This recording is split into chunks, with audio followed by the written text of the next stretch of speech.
style, sell with Sue. It's your move.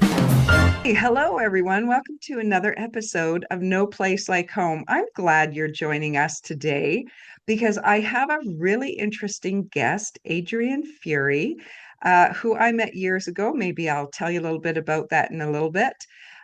She's local here in Calgary. She is a makeup stylist, a professional expert. She has worked with models and fashion houses and is quite well known in the industry. If you want to look good, you're probably phoning Adrienne. Welcome, and maybe you can introduce yourself a little bit and tell us a little bit about you. Hi, Sue. Yeah, thanks again for having me here today. So as you said, my name is Adrienne Furrie, and I am the founder of a makeup brand under the same name. And I also recently launched a beauty studio. So we're extending our reach a little bit further beyond just the makeup side of things. And, when I talk about what I do, I always sort of joke that I'm all about the outside. So I really do help people focus on how they're looking, but truthfully, how we look and why I care so much about this work is it really does impact how we feel about ourselves. And so it's through things like makeup lessons, makeup applications, the different curated beauty services that we have here at the studio. I've always really been interested and fascinated by transformation in people and even in environments, in our homes and our settings. But I've also always been drawn to more subtle, understated transformation, not such big, dramatic transformations, and just how, subtle, kind of little refined changes that can really lead to feelings of big confidence and just really feeling like our best selves. Yes, that can go across all kinds of topics too. It's those little steps forward and the little changes that we make. Now, that reminds me when I first met you, I had I had won a contest and along with some other entrepreneurs, I think it was focused on women in business and how could we present ourselves better and you were the professional with around makeup and artistry and beauty. And this was my memory is that I came in full on. I'm working in real estate. I had my clothes on, my hair done, my makeup on. And I mean, I pretty much always wear full makeup. That's just my habit. And so kindly, you had suggested, you don't always have to come on full extroverted, loud makeup. You can enjoy your natural beauty as well. And honestly, that was the first time I really took a step back and thought about it. And you had such a kind and gracious way of being truthful and kind. And actually, I'm wearing your makeup today. I've got some awesome AF makeup, my mascara, my blush. So you have a wonderful makeup brand here in the city as well.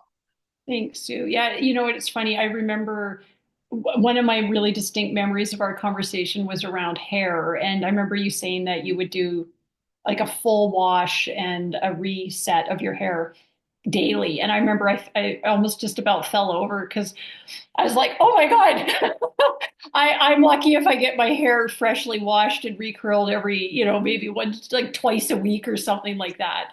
And yeah, and we're also different in our kind of our ideas of what putting our best foot forward means for us. And yeah, and sometimes for some of us, it is upping our game a little bit. It's like, no, I'm worth putting the time and energy into.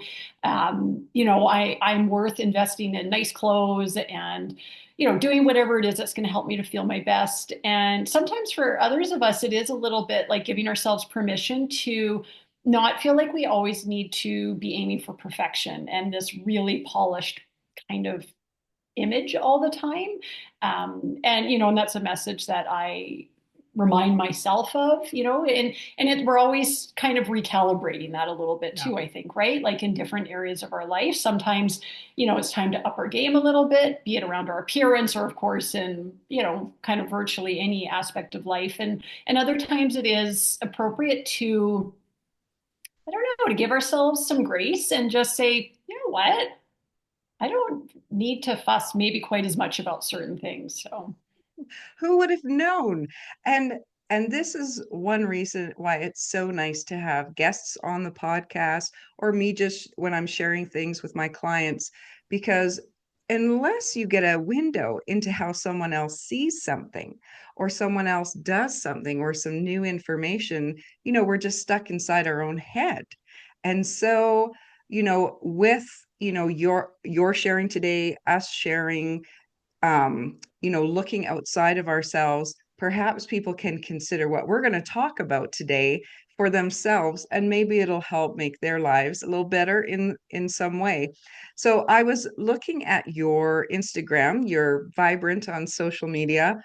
What's your social media handle exactly for people who might want to check you out? yeah, I have two different accounts. They're both connected. So one is Adrienne Furrie Makeup, and then the other one is Pret Studio. Oh yes, Pret, Pret. Prete, which Mhm. you could say pretty. And You some know, people do, yeah, some people do yeah, pronounce it like that. yeah, It's the French verb to be ready. And so it's this idea of just feeling event ready, photo ready, and life ready. yes, I love that. Well, on your social media, you had this quote that I thought was interesting.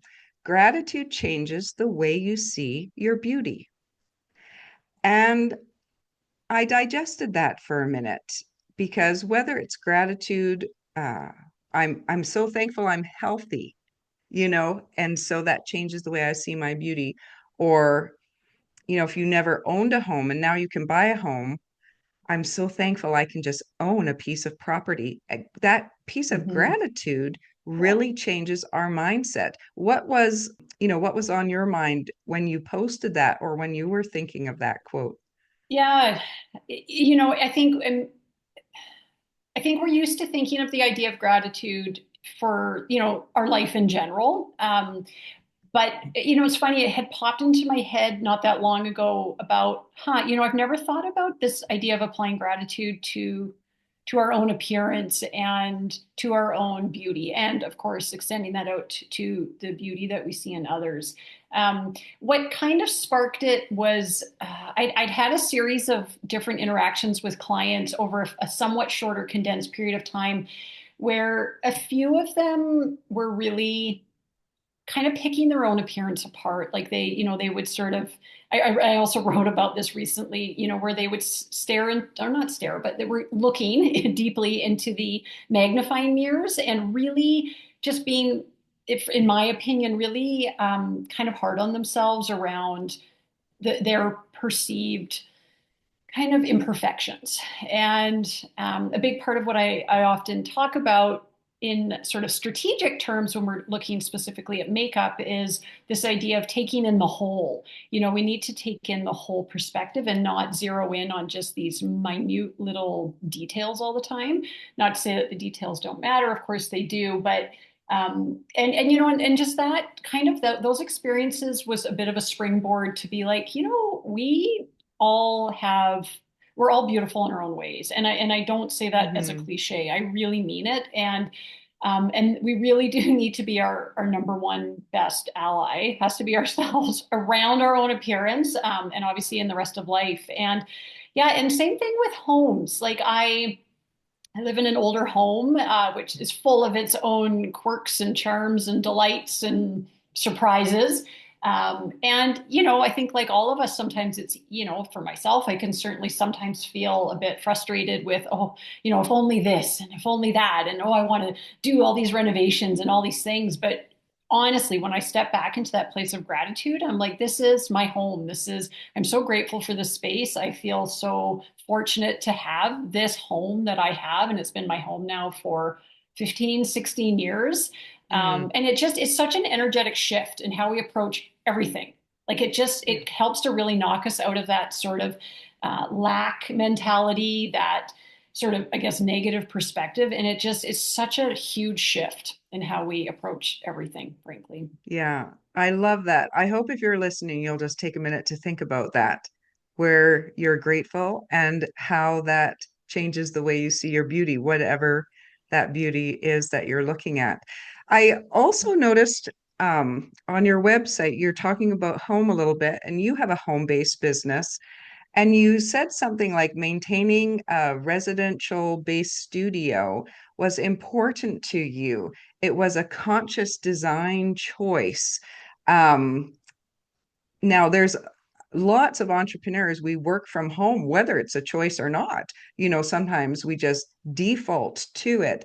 So I was hoping you might be able to just talk a little around that, working and living in your home, and why was that an important choice to you?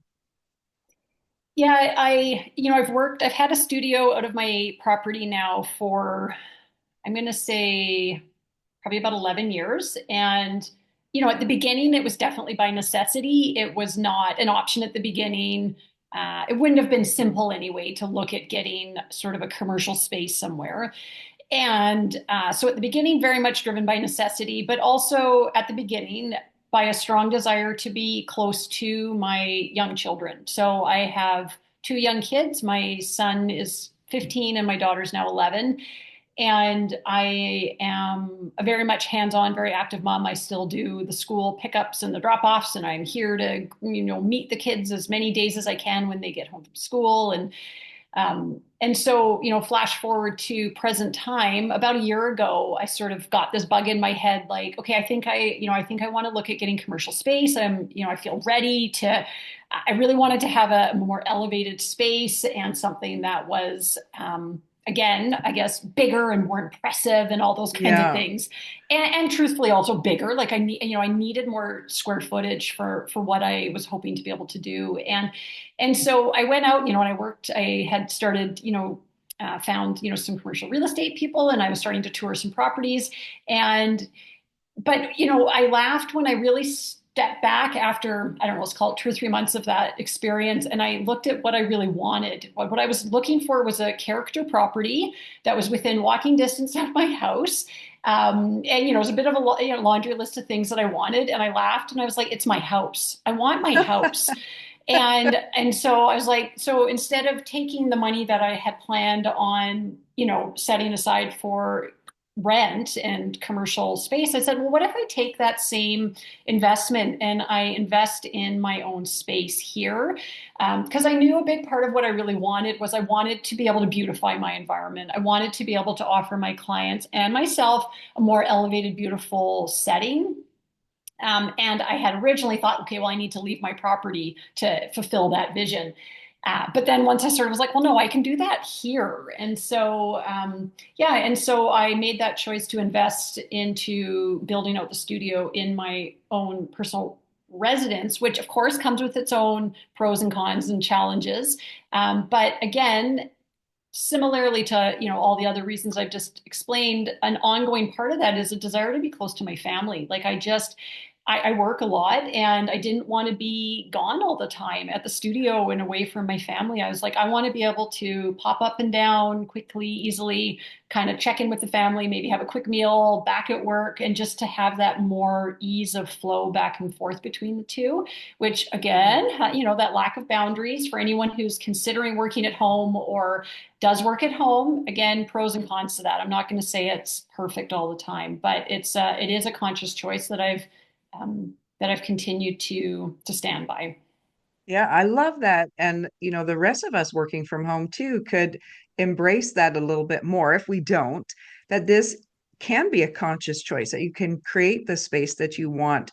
Just because you want to be a big performer doesn't mean you have to pay a lot in rent and have a big um, studio outside of your home. And I was just in your studio last month, and it just felt very glamorous. And I mean, I'm relaxing just remembering what it was like to walk into it. So your clients are fine with this, right? No one's saying, I wish you were somewhere else. No, and I know, but I've also again done my best to make sure that everyone understands that when they book in, like what you were, observing, Sue, like I have it, it's prominently displayed on the websites when, I don't make a big deal about it. It's not like the number one thing I lead with. I have nothing sort of to, I don't feel like I have to explain it. But when people are booking in, it's part of the booking communication, just so that there is no surprise and that people do understand that they're not coming into a they're not coming into a commercial district. Mm. Because the studio in particular is essentially a small commercial space, but it's tucked away in sort of the back half of the property here. So it is a little bit of a less, we're definitely a step up from sort of just a home based beauty business. Like there's no shortage of other beauty businesses operating in the city that are operating out of a private residence. But I did want to take things up a fairly big notch in what I was doing, but keep it residential. So I'm sort of towing the line between the two. Yeah. And so tell us, what have you learned over the years when you look back with some hindsight, picking your home maybe to begin with, deciding to run your business out of your home. Did you make any big mistakes that you can warn the rest of us about, or share some of what you've learned about your space and your home, what you love or what you maybe didn't love about it at some point? Yeah, so when we bought the property originally 15 years ago, it was under the guidance of a successful business person that I know in the city. And so he had provided a lot of what I now really appreciate to be really wise counsel to myself and my husband, was to purchase in an R2 zoned area. So he said, let's try to get you into something that's affordable. So, within your budget, is zoned for R2, so that at some point the idea was that we would knock it down and develop and put in two side-by-side properties. But in the meantime, the property also came with rental, built-in rental. And so it allowed us as relatively young couple in our late 20s, to be able to afford to get into a really desirable inner city neighborhood, in a, frankly, I won't say modest, but pretty middle of the road home. Like nothing, certainly not one of the really big flashy sort of starter mansions that I think a lot of us dream of moving into. But it was the perfect home for us. Like we lived upstairs and rented down for many years. And I have a lot to say around being a landlord, but I think that's probably another topic for another day. Be very careful who you rent to. Do your Mm. homework. Don't rush into renting to people. It's way better to leave a property sitting empty for a month or two than rush and put the wrong tenant in. So anyway, lots of lessons learned around that, but it was also a good crash course in business and people. And so, yeah, but and then it allowed us to, as my business started to grow and evolve, I quickly sort of started saying, okay, goodbye tenants. And I was able to step into that space and use it for business. So we've always sort of lived a little bit of like a tiny house mentality. It's myself, my husband, our two children. And at one time we had two fairly large dogs, and we all basically live on one floor of the bungalow. And we've essentially always generated income out of the second half of the house, either through rental or now through my business. And so, it allows us to not be house poor, and it allows us to live in a great neighborhood. I'm close to family and, a lot of the amenities that I enjoy with inner city living. That particular path worked really well for us, to just kind of get our foot in the market. And I'm so grateful for all those decisions that were made all those years ago. And obviously, we didn't end up knocking it down and developing it. 15 years later, it's still here, it's home.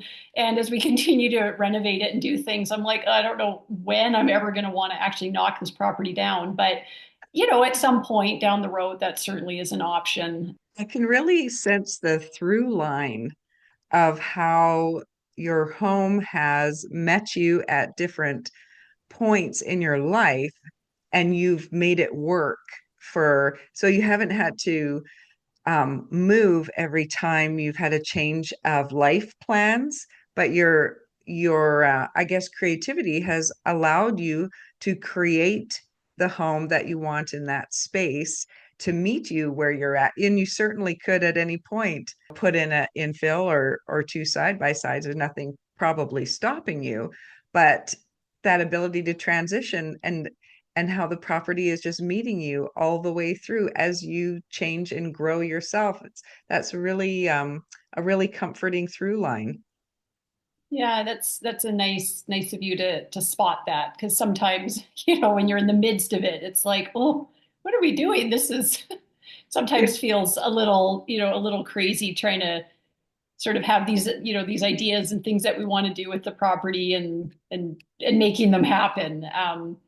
But yeah, you know, this it really what again was purchased originally very much with an eye to it being an investment property really quickly became home.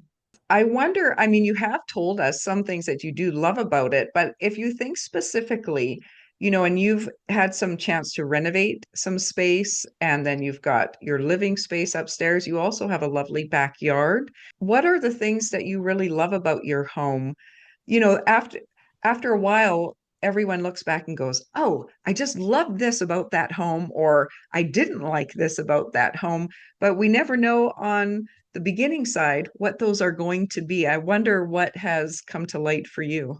One thing I love, like right off the bat, is that we have a south facing backyard. Like I'm sitting here right now, you can see all the light hitting my face. And that's all this beautiful light that's coming in through the south side of the property. And we have, you know, our house has tons of huge windows throughout kind of the whole, especially the south side. And I love that. I love all the light. So I think, you know, as a potential homeowner, I would really pay attention to how the light is going to be hitting your property at different times of the day. Because, you know, I know for me, having a home that feels very light filled is really important. Like I wouldn't want to be in a space that felt very dark and shadowed all the time. Yeah, you know, it is an older home. I grew up in an old home. I grew up in another one of the really sort of original neighborhoods in Calgary over in Elbow Park. So a turn of the century home. So I very much was born into old homes. And Hmm. so, of course, I knew when I was house hunting, I wanted something old. I love the character. I love the personality. I love, yeah, like I come back to that word personality of older homes. I love knowing that other families have lived here and weird, quirky things. Like when we do renovations and you peel back something, it's like, oh, there's a weird little memento left behind. Like we found someone from when the home was built had glued a key inside the wall. And I was like, oh, there's probably buried treasure on the property somewhere. I haven't Oh, gone looking wow. for it, but like, you know, and it's just funny little, I love those connections to previous generations that have lived here. Um, there's just a lot of soul for me in older Yeah. property. Um, but on the flip side of that, of course, renovations are, you know, like I think Mm, even in new homes, renovations are always going to be complex, but in an older home, renovations become like when I renovated the studio, one of the biggest expenses, of course, surprise, surprise, was all the electrical work that had to happen. And so huge electrical upgrades everywhere, and the whole house needs to be redone. And those aren't fun, sexy renovations. Like it's all hidden away in the walls, and it costs tens of thousands of dollars. yeah. You know, so stuff like that it's a reality of home ownership and renovating it and doing those kinds of things. You know, Good. I've been very grateful for our block and having other really great families that live on our block, and that's just luck, you know. And Yeah. it's we didn't we didn't move into the neighborhood. When we moved in, we didn't have children, so I have to admit we were sort of in our 20s still and just a bit oblivious. Like I barely even acknowledged that I had neighbors for probably the first 3 or 4 years that we lived here. But once we had kids and I started connecting more with my neighbors, and I was so grateful. We had a handful of families on the block that had kids, and we literally had that dynamic where the kids would all just like a little pack run around because we have a quiet street. And that was another thing I think that's really worth spending money on. Ideally, is being somewhere where you do have a bit of a quieter street so that if you've got kids and stuff, they're safe to be outside. That's something people don't always consciously think of until they've lived in that. I know my youngest daughter, they end up buying a home a few years ago in a quiet cul-de-sac in an older neighborhood. and it was what fit into their budget. But what they didn't realize was Friday nights over the summer, all the families used to pull their lawn chairs out in the cul-de-sac, and have Friday night wine, and the kids Yeah. would all be there playing, and they've got to know all their neighbors. And Mhm. that was a real benefit they hadn't known about before. But it's nice to hear what people enjoy, because then that gives those buyers out there looking just some other things to pique their curiosity when they're looking through other homes. Just as we wrap up, you have so much wisdom and experience, both as an entrepreneur and, everything that comes with working out of your space. Is there anything else you want to share, or anything you've overcome that you think might help others as we just wrap up for today's episode? I guess the one kind of piece of advice I always try to give myself, and that I would share with anyone that is contemplating, starting a business or purchasing a home or building the business out of their home, or, any of those kind of topics like what we've been touching on today, is the amount of worrying that we do about it. So I am like a world-class worrier. I worry about everything. And when I really reflect back on how many of the things that I've worried about that have come to pass and actually become an issue, the percentage is so small. It's like 1%, if that, of the number of things that I worry about all the time. And so I guess I would try to share that. Yes.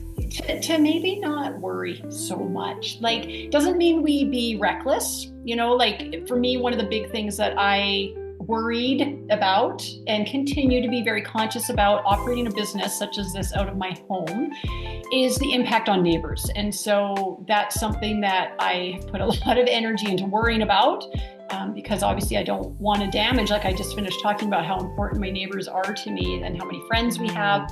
The last thing I want is for someone to be frustrated with cars. Frankly, it's going to be cars parked out on the streets. And so I put a lot of energy into worrying about that.